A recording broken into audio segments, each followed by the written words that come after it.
اعوذ باللہ من الشیطان الرجیم، بسم اللہ الرحمن الرحیم۔ آغاز ہوتا ہے رکوع نمبر 16 کا۔ اللہ تعالیٰ ارشاد فرماتے ہیں وقال الملک انی ارى 7 بقرات۔ اب کیا ہوا کہ اب شیطان نے تو بھلوا دیا حضرت یوسف علیہ السلام کا ذکر کرنا، لیکن اللہ تعالیٰ کی مصلحتیں بھی ہیں۔ اللہ تعالیٰ نے خواب تو آنے تھی، ہر کسی کو ہی آتے ہیں، اور اللہ تعالیٰ نے ذکر کروانا بھی جب لازم سمجھا تو اللہ تعالیٰ نے اس وقت حضرت یوسف علیہ السلام کا ذکر کروایا،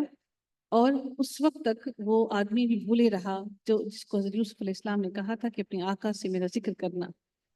تاہم جب حضرت یوسف علیہ السلام کا ذکر کرنے کا وقت آیا تو اس وقت اب وہ اگر ویسے ہی ذکر کرتا تو شاید بادشاہ یہ سمجھتا کہ یہ اس انسان کا کوئی اپنا مفاد ہے۔ جب اس بادشاہ کے سر پر آئی بات اور تمام کے تمام با علم لوگ جب اس کی تعبیریں بتانے سے قاصر تھے، جب اسے تمام اہل علم سے رابطہ کر لیا اور کوئی بھی اس کو تعبیر نہ بتا سکا، تو اس وقت یہ مصلحت بھی تھی کہ جب وہ ہر طرف سے بالکل بے بس ہو گیا تو وہ حضرت یوسف علیہ السلام کی طرف پلٹا۔ تو اللہ تعالیٰ کی اس میں کتنی بڑی مصلحت تھی کہ جب وہ ہر طرف سے بے بس ہو کہ جب انسان پلٹتا ہے تو پھر اس کی بات کی سچائی کا زیادہ یقین ہوتا ہے۔ تو اس کا سب سے بڑا فائدہ یہ ہوا کہ اس نے جب حضرت یوسف علیہ السلام کی تعبیر سنی، تعبیر جب اپنی بات کی سنی اور پھر دیکھا کہ حضرت یوسف علیہ السلام اگر اتنے سچے ہیں، وہ اگر ایسی بات کے بارے میں ان کی بات بالکل پرفیکٹ ثابت ہوئی ہے، تو پھر یقیناً اس نے جو بات کی تھی پہلے وہ بات بھی درست تھی۔ یہ اللہ تعالیٰ کی کتنی بڑی مصلحت، اور اللہ تعالیٰ نے جب پردہ کھولنا چاہا تو اللہ تعالیٰ نے حضرت یوسف علیہ السلام کو کیسے سرخرو کیا، اور ان ساری عورتوں کی چالیں انہی کے اوپر واپس آ کر اوندھی ہوئیں۔ اللہ تعالیٰ کی کتنی بڑی مصلحت اس کے پیچھے۔ تو ہم اپنے آپ کو خود سچا ثابت کرنے کی کوششوں میں لگے رہتے ہیں۔ ہم چاہتے ہیں نہیں، ہم نے خود کو خود پروف کرنا ہے that we are not liars۔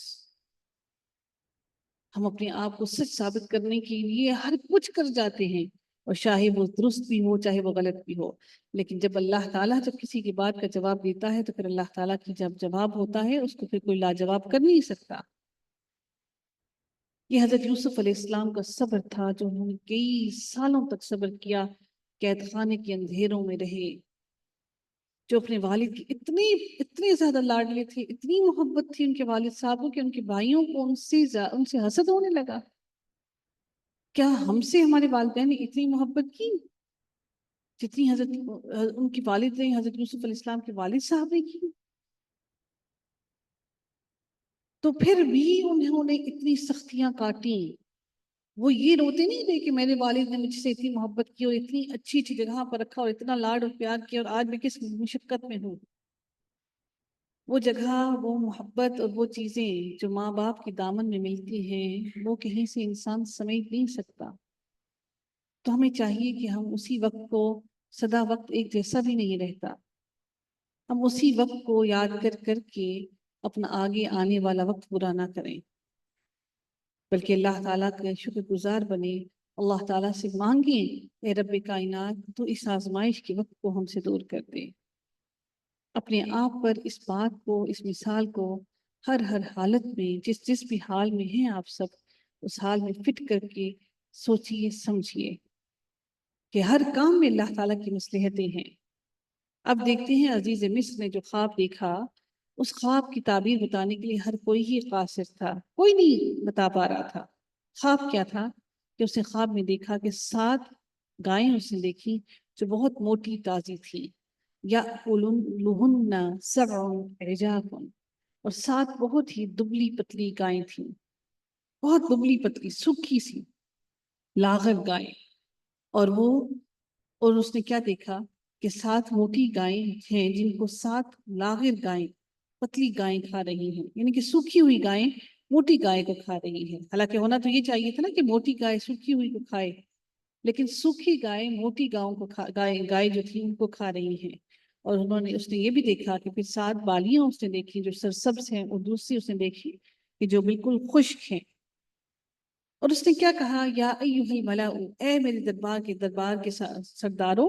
افتونی فی رؤیایا ان کنتم للرؤیا تعبرون۔ اس سے مراد ایک اور یہ بات بھی پتہ چلتی ہے کہ اس سے مراد یہ بھی ہے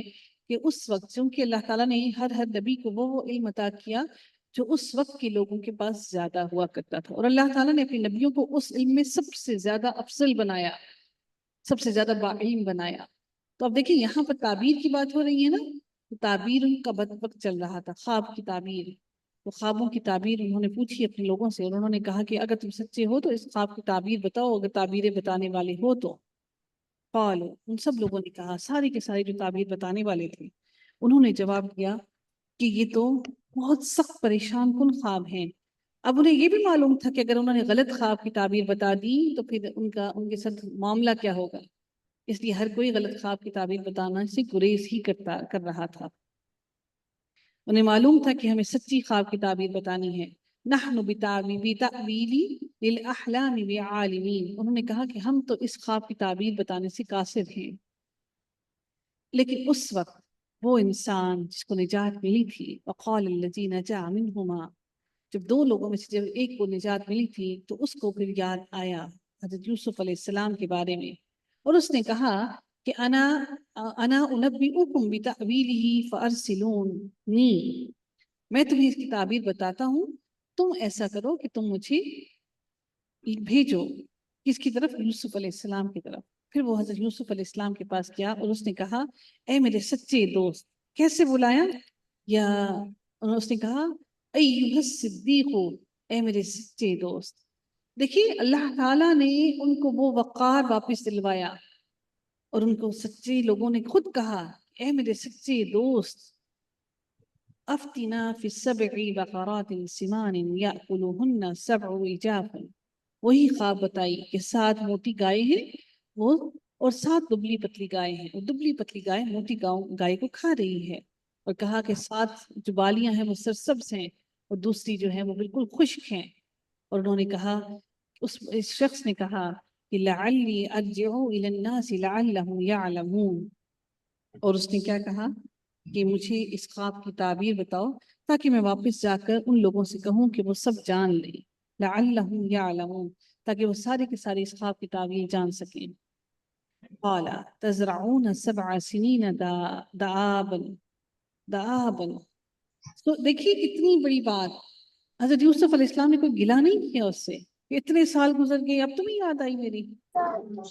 اب تم آئے بھی کب، جب تمہیں اپنی جب ہم اگر کسی سے آپ اور میں اگر کسی کو بھی فون کریں، کافی عرصے بات کریں، چاہے آپ نے ہی کیا ہو، آپ کو پہلی بات سننے کو کیا ملتی ہے، آج یاد آ گئی میری۔ اچھا فون بھی آپ نے کیا، گلا بھی آپ سن رہی ہیں کہ آج یاد آ گئی میری، آج کیسے فون کر لیا، آج کیسے بھول گئے۔ اچھا بھول ہی گئے، اگر کر ہی لی کال تو اچھے الفاظ میں یاد کر ہی لیں۔ تو حضرت یوسف علیہ السلام نے کوئی گلہ نہیں کیا کہ میں نے تمہیں تعبیر بتائی، تم اتنی عیاشی کی زندگی، وہاں پہ اتنی عیش و عشرت کی زندگی گزارے اور مجھے یہیں پر قید خانے میں چھوڑ دیا اور میرا ذکر بھی نہ کیا۔ حالانکہ کوئی چھوٹی بات نہیں تھی کہ جس انسان نے تعبیر بتائی اتنے سالوں تک وہ شخص بھولے رہا، اور حضرت یوسف علیہ السلام نے ایک لفظ نہ کہا بلکہ اس کو فوراً تعبیر بتا دی۔ ایسا ظرف پیدا کرنے کی ضرورت ہے ہم سب کو اپنے دلوں کے اندر۔ حضرت یوسف علیہ السلام نے تو اپنے بھائیوں سے بھی گلہ نہ کیا، تم لوگوں کی وجہ سے میں کتنے سال سختی کے وقت کاٹتا رہا۔ ہم تو چھوٹی چھوٹی باتوں پر لے کر پکڑ بیٹھتے ہیں اور کیسے کیسے گلے کرنے لگتے ہیں، ایک دوسرے کی شکل دیکھنا بھی گوارا نہیں کرتے۔ اللہ تعالیٰ نے یہ ساری باتیں مصلحتیں قرآن میں اس لیے ڈالی ہیں تاکہ ہم اپنے آپ کو بہتر کر سکیں۔ بہن بھائیوں کے رشتوں کو بھی اللہ تعالیٰ نے قرآن میں کھول کر بیان کیا کہ دیکھو نبیوں کو بھی ان کے بہن بھائیوں نے نہیں چھوڑا، تو پھر ہم کون سی توقعات لے کر بیٹھے ہوئے ہیں، اپنے ساتھ جوڑ کر بیٹھے ہیں کہ ہمارے بہن بھائی ہمیں لے کر آگے پیچھے گھومیں، حالانکہ وہ بھی شادی شدہ نہیں، ابھی بھائی بھائی ہیں آپس میں، اور ان بھائیوں کو آپس میں حسد ہو گیا۔ ہم سمجھتے ہیں کہ نہیں شادی ہو گئی تو بیوی آ گئی تو اس نے حسد کر دیا، نہیں، جو دل میں ہے وہ ہے، اس سے کسی دوسرے کی فیڈنگ سے نہیں کچھ ہوگا، وہ کہیں نہ کہیں دل میں سلگ رہی ہوتی ہیں وہ حسد کی باتیں، جو تھوڑا سا سپورٹ ملتی ہے تو باہر نکل آتی ہیں۔ اس چیز کی ضرورت ہے مجھے اور آپ کو کہ ہم اپنی اولاد کی تربیت میں یہ چیز ڈالیں کہ وہ ایسی چیزیں اپنے دلوں میں نہ پیدا کریں اور توقعات کو وابستہ نہ کریں، بلکہ اللہ تعالیٰ کا شکر ادا کرنا سیکھیں، معاف کرنا سیکھیں، گلے کرنے نہ سیکھیں۔ یہ تو شیطان کی کام ہے، شیطان نے گلے کی نا اللہ تعالیٰ سے، تو نیک لوگوں کے یہ کام نہیں ہوتے جو اللہ تعالیٰ پر توقع رکھتے ہیں، جو شیطان کے رستے پر چلتے ہیں، یہ گلے کرنے بھی انہی کے کام ہے۔ اللہ تعالیٰ فرماتے ہیں پھر کیا ہوا؟ حضرت یوسف علیہ السلام نے جواب میں کیا کہا کہ حضرت یوسف علیہ السلام نے جواب دیا کہ تم 7 سال تک پے در پے لگاتار حسب عادت غلہ بویا کرنا، فَذَرُوهُ فِي سُنبُلِهِ، بونا غلہ إِلَّا قَلِيلًا مِّنْهُ تَأْكُلُونَ، لیکن انہوں نے یہ بھی کہا کہ اور فصل کاٹ کر اسے بالیوں سمیت ہی رہنے دینا، یعنی بالیوں سمیت ہی اپنے پاس رکھ لینا، سوائے اپنے کھانے کی تھوڑی سی مقدار کے، یعنی کہ جو تم کھاؤ گے اس کو تم کھا لینا، لیکن باقی جو ہے بالیاں تم ایسے ہی اپنے پاس رکھ لینا۔ إِلَّا قَلِيلًا مِّمَّا تَأْكُلُونَ ثُمَّ يَأْتِي مِن بَعْدِ ذَلِكَ 7 شِدَادٌ يَأْكُلْنَ مَا قَدَّمْتُمْ لَهُنَّ إِلَّا قَلِيلًا مِّمَّا تُحْسِنُونَ، اس کے بعد 7 سال نہایت سخت قحط کے آئیں گے، وہ اس غلے کو کھا جائیں گے جو تم نے ان کے لیے ذخیرہ رکھ چھوڑا تھا۔ یعنی حضرت یوسف علیہ السلام نے علم تعبیر سے بھی اللہ تعالیٰ نے ان کو نوازا، اور اس لیے وہ اس خواب کی تہ تک فوراً پہنچ گئے۔ انہوں نے موٹی تازہ 7 گایوں سے ایسے 7 سال مراد لیے جن میں خوب پیداوار ہوگی، اور 7 دبلی پتلی گائیں سے اس کے برعکس 7 سال خشک سالی کے مراد لیا۔ اسی طرح 7 سبز پوشوں سے مراد لیا کہ زمین خوب پیداوار دے گی 7 سالوں تک، اور 7 خشک پوشوں کا مطلب ہے کہ یہ ہے کہ ان 7 سالوں میں زمین کی پیداوار نہیں ہوگی۔ اور پھر اس کے لیے تدبیر بھی بتلائی کہ 7 سال تم متواتر کاشتکاری کرو، اور جو غلہ تیار ہو اسے کاٹ کر بالیوں سمیت ہی سنبھال کر رکھو تاکہ اس میں غلہ زیادہ محفوظ رہے۔ پھر جب 7 سال قحط کے آئیں گے تو یہ غلہ تمہارے کام آئے گا جس کا ذخیرہ تم اب کر رہے ہو، اب یہ جو تم ذخیرہ کرو گے اس قحط سالی میں تمہیں یہ کام آئے گا۔ اللہ تعالیٰ مزید ارشاد فرماتے ہیں کہ اس کے بعد جو سال آئے گا اس میں لوگوں پر خوب بارش برسائی جائے گی۔ ثم یأتی من بعد ذلك عام، اس کے بعد جو سال آئے گا اس میں خوب بارش برسائی جائے گی، اور اس میں شیرہ انگور بھی خوب نچوڑ دیں گے۔ جب بارش ہوتی ہے نا تو پھلوں کے اندر رس خوب آتا ہے، یعنی قحط کے 7 سال گزرنے کے بعد خوب بارش ہوگی جس کے نتیجے میں کثرت سے پیداوار ہوگی، اور تم انگوروں سے اس کا شیرہ نچوڑو گے، زیتون سے تیل نکالو گے، اور جانوروں سے دودھ بھی نکالو گے۔ خواب کی اس تعبیر کو خواب سے کیسی بہترین انہوں نے مناسبت حاصل کی، اور کیسی بہترین انہوں نے تعبیر بتائی جسے صرف وہی شخص سمجھ سکتا ہے جسے اللہ تعالیٰ ایسا علم عطا کرتا ہے۔ اور بادشاہ نے کہا یوسف علیہ السلام کو میرے پاس لاؤ۔ اب یوسف علیہ السلام کو جب اسے معلوم ہوا تو بادشاہ نے کہا کہ اس کو میرے پاس لے کر آؤ۔ جب قاصد یوسف علیہ السلام کے پاس پہنچا تو انہوں نے کہا اپنے بادشاہ کے پاس جاؤ اور اس سے پوچھو کہ ان عورتوں کا حقیقت میں واقعہ کیا ہے۔ اب حضرت یوسف علیہ السلام نے فوراً نہیں کہا چلو مجھے رہائی مل گئی میں فٹافٹ جاؤں اور رہائی لے لوں۔ انہوں نے کہا کہ جاؤ اپنے بادشاہ سے پوچھو کہ ان عورتوں کا کیا معاملہ ہوا جنہوں نے اپنے ہاتھ کاٹ لیے تھے، ان کے ہیلے، ان کے مکر و فریب کو صحیح طور پر جاننے والا میرا پروردگار ہی ہے۔ اِنَّ رَبِّي بِكَيْدِهِنَّ عَلِيمٌ، بے شک ان کے مکر و فریب کو میرا رب ہی خوب جانتا ہے۔ قال ما خطبكن، اب بادشاہ نے پوچھا ان عورتوں سے، ان سے سوال کیا اے عورتوں اس وقت کا صحیح واقعہ کیا ہے جب تم داؤ فریب کر کے یوسف کو اس کی دلی منشا سے بہکانا چاہتی تھی، جب تم ان کے دل کو بہلا رہی تھی، پھسلا رہی تھی، تو انہوں نے صاف جواب دیا کہ معاذ اللہ، ہم نے یوسف میں کوئی برائی نہیں دیکھی، ہم نے یوسف میں کوئی برائی نہیں دیکھی۔ ما علمنا علیہ من سوء حاشا للہ معاذ اللہ، انہوں نے کہا کہ ہم نے کوئی بھی برائی یوسف علیہ السلام میں نہیں پائی۔ پھر تو عزیز کی بیوی بھی بول اٹھی۔ اب اس نے دیکھا کہ ساری گواہیاں اس کے خلاف جا رہی ہیں، تو فوراً یوسف علیہ السلام کو کے حق میں